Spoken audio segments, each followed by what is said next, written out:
The sun was a physical weight upon the high desert of Nevada, a relentless, golden anvil that crushed the breath out of the valley long before the clock struck noon. Inside the shaded sanctuary of the Silver Dust Saloon, Maylin moved with a practiced, rhythmic grace that belied the exhaustion simmering beneath her skin. At 40, her beauty had not faded so much as it had distilled, transforming from the soft bloom of youth into the sharp, enduring elegance of a high desert juniper. Her dress was a study in austerity, a plain, charcoal gray cotton that seemed to absorb the shadows of the room, cinched at a waist that had once been held by a husband who now lay beneath 6 feet of alkaline earth. She wiped the scarred surface of the mahogany bar, her movements slow and deliberate, a silent prayer to the routine that had kept her sane through 5 years of widowhood. Why did the heat feel heavier this year? It was a question she asked the empty chairs every afternoon, her internal monologue the only consistent companion in a life defined by the absence of sound. She had come to this territory as a bride of 20, following a dreamer who promised her gold and gave her a graveyard of failed expectations. Now she was the mistress of a quiet empire of spirits and dust, her heart a locked room to which she had long ago thrown away the key. She watched the motes of dust dancing in the singular shafts of light that pierced the shutters, wondering if her own life was merely a collection of such drifting, purposeless particles. The resilience that had carried her through the winters and the lonely nights was beginning to feel less like a virtue and more like a sentence. She was a woman who had reconciled herself to the twilight, believing that the fire of her life had burned down to cold, unmovable embers, leaving her with nothing but the quiet dignity of a survivor. The stillness was shattered not by a sound, but by a shift in the air, a sudden cooling as the heavy swinging doors groaned on their hinges to admit a figure that seemed woven from the very heat haze outside. He stood in the threshold for a moment, a silhouette of frayed edges and road-worn leather, his presence pulling the oxygen from the room. Maylin did not look up immediately.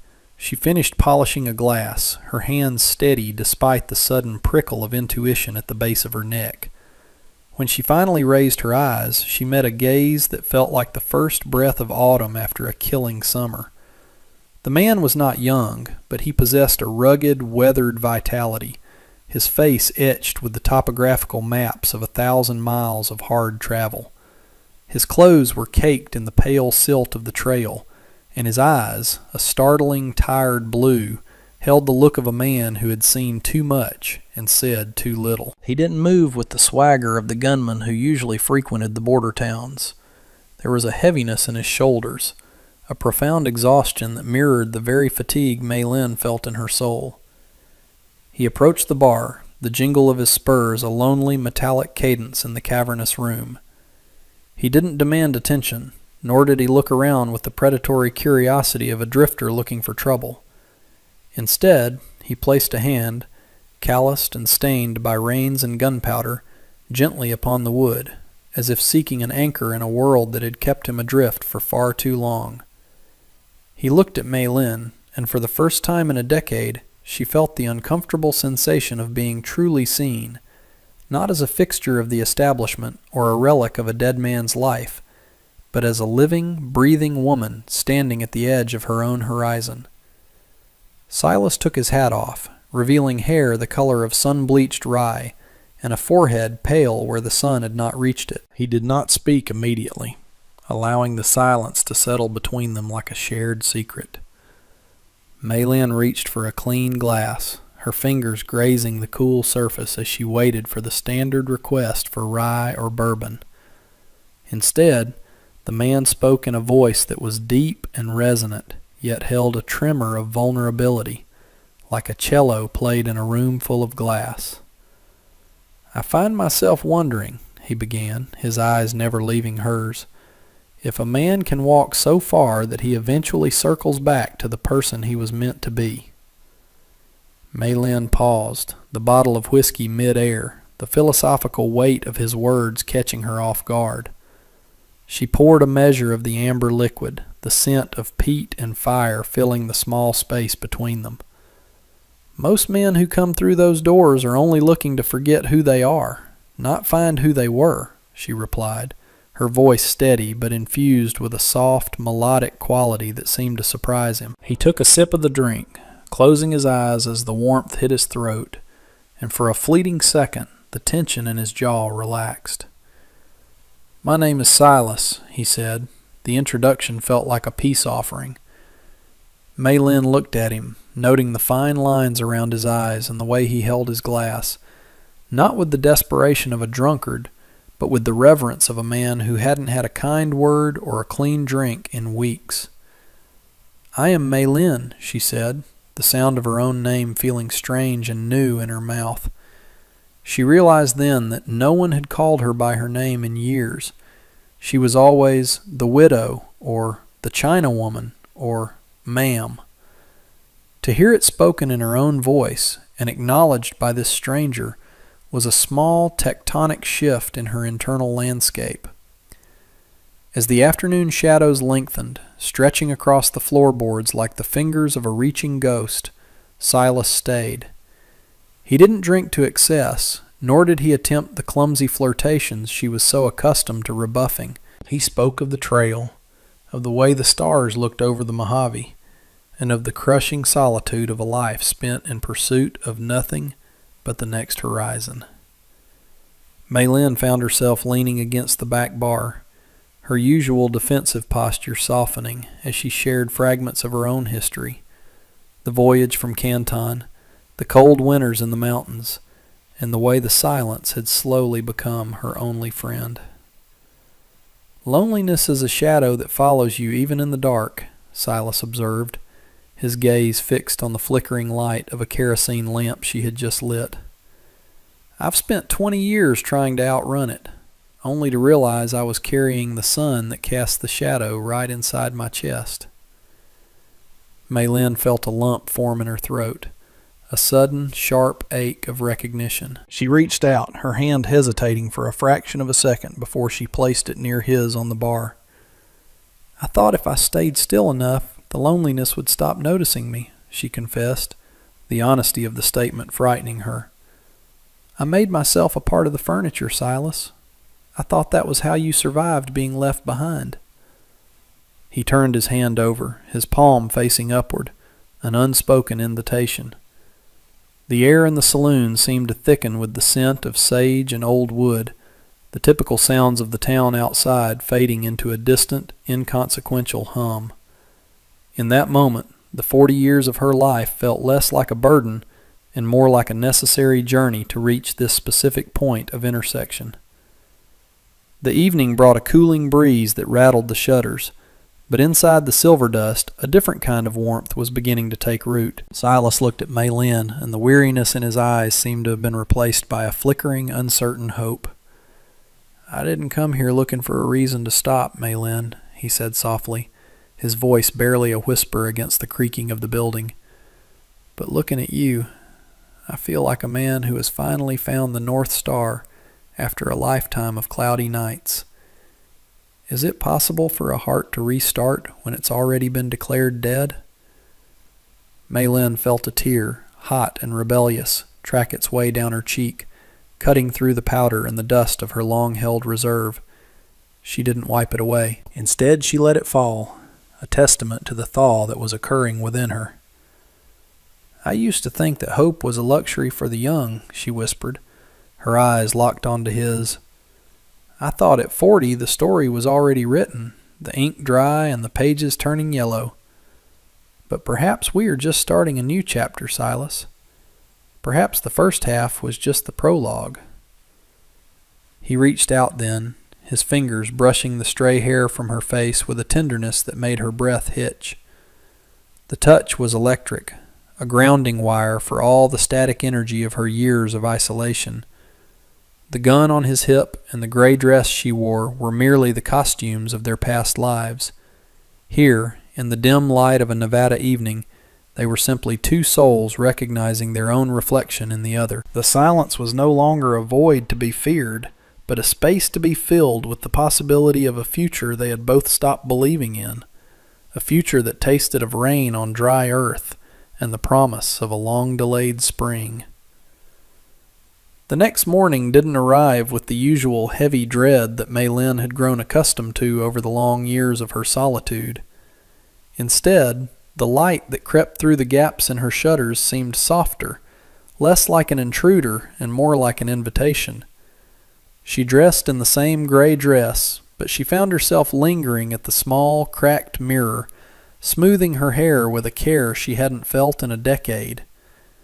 Downstairs, the saloon was cool and smelled of stale beer and old dreams, but when she opened the heavy front doors to let in the morning air, she found Silas already there. He wasn't leaning against the wall in wait, but was instead occupied with a bucket of water and a stiff brush, scrubbing the grime from the front porch. He looked up, his face breaking into a slow, tentative smile that reached his eyes, erasing the shadows that had lived there the night before. "A building this fine shouldn't have to carry the weight of every dusty trail in the territory," he said, his voice a warm hum in the quiet morning.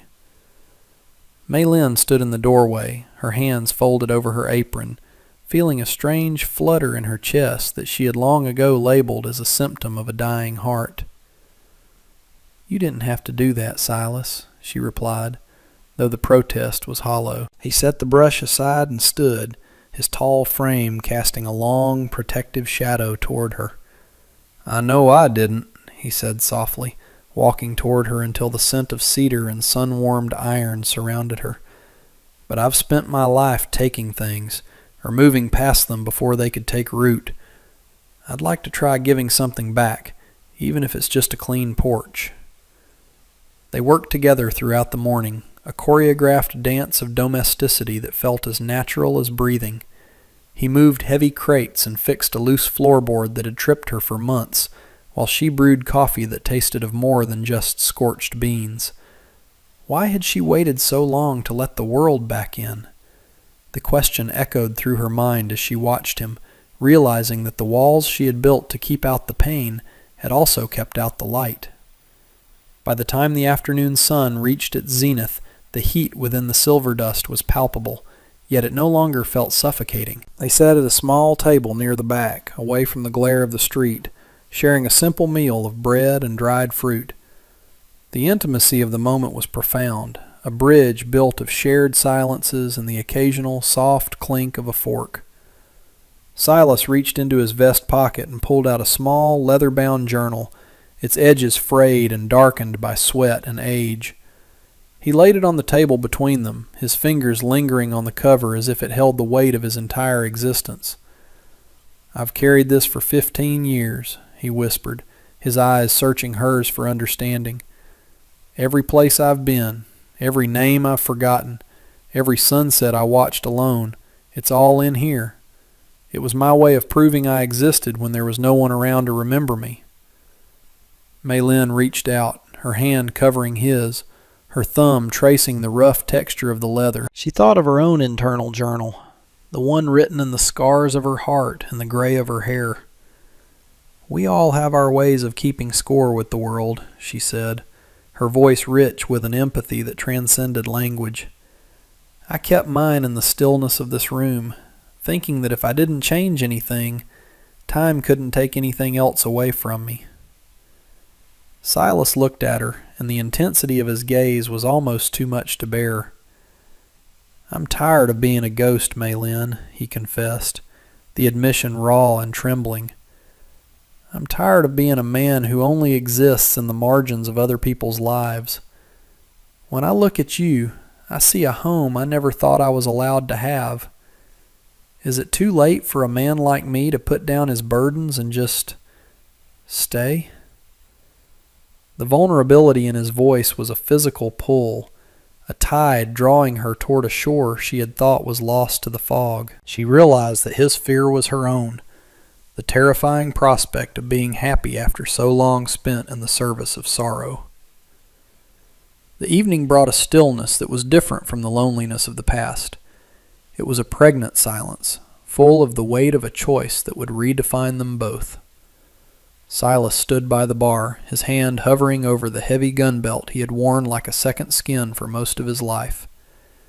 With a deliberate, slow movement, he unbuckled the leather, the weight of the steel and lead hitting the mahogany with a final, resonant thud.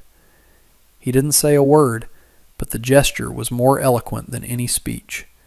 He was laying down his past, offering up the only identity he had ever known in exchange for the possibility of a future with her. Mei Lin walked around the bar, her heart hammering against her ribs like a trapped bird. She reached into a small ceramic jar on the back shelf, pulling out a simple, thin gold band that had belonged to her grandmother. It was a relic of a world she had left behind, a symbol of a lineage that had survived through sheer, stubborn will.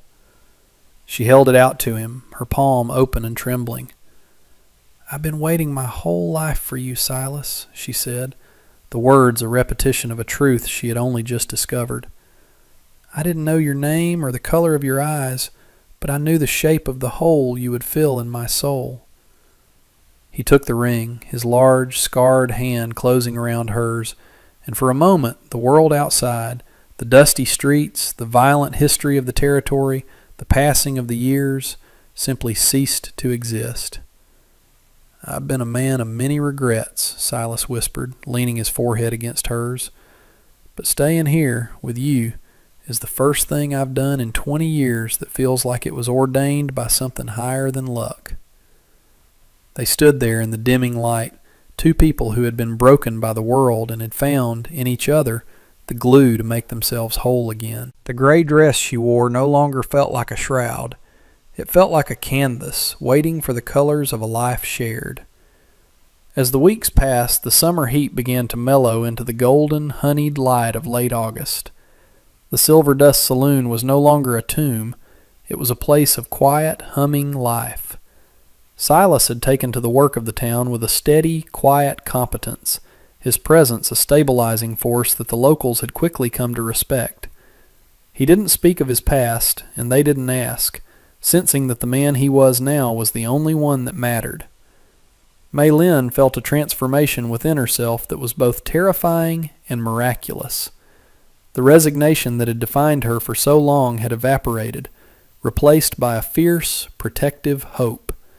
She found herself laughing, a sound that was rusty and uncertain at first, but grew into a clear, bright chime that filled the corners of the saloon. They spent their evenings on the porch, watching the sun dip below the jagged peaks of the Sierras, the sky turning into a bruised palette of purple and orange.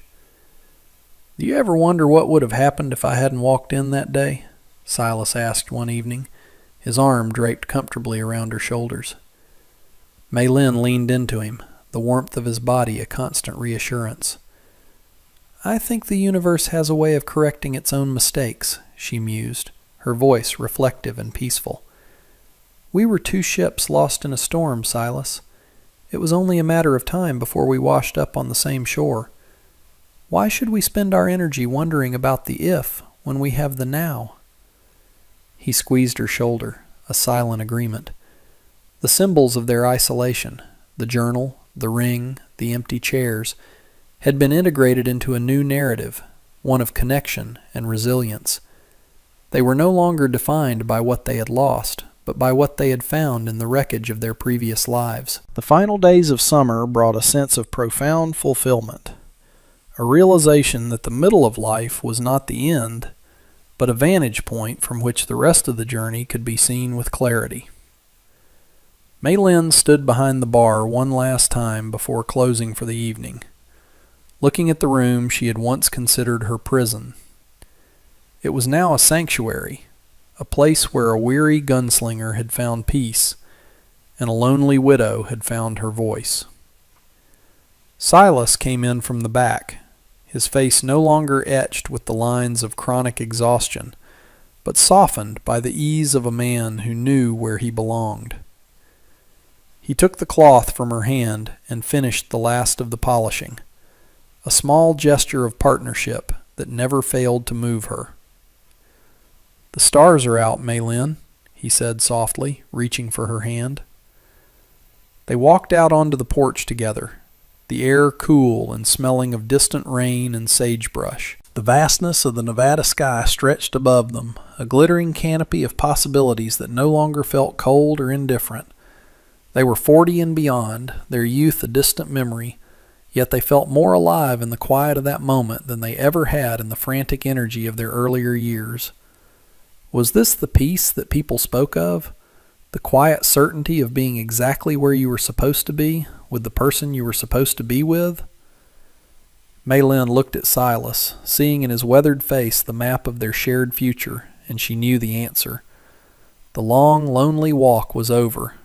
They had found the North Star, and it had led them home to a place where the shadows no longer followed, but were instead absorbed into the deep, enduring light of a love that had arrived exactly when it was needed most. They stood together in the timeless embrace of the high desert, two souls finally at rest, watching the night unfold with a hope that was as steady as the mountains and as infinite as the stars.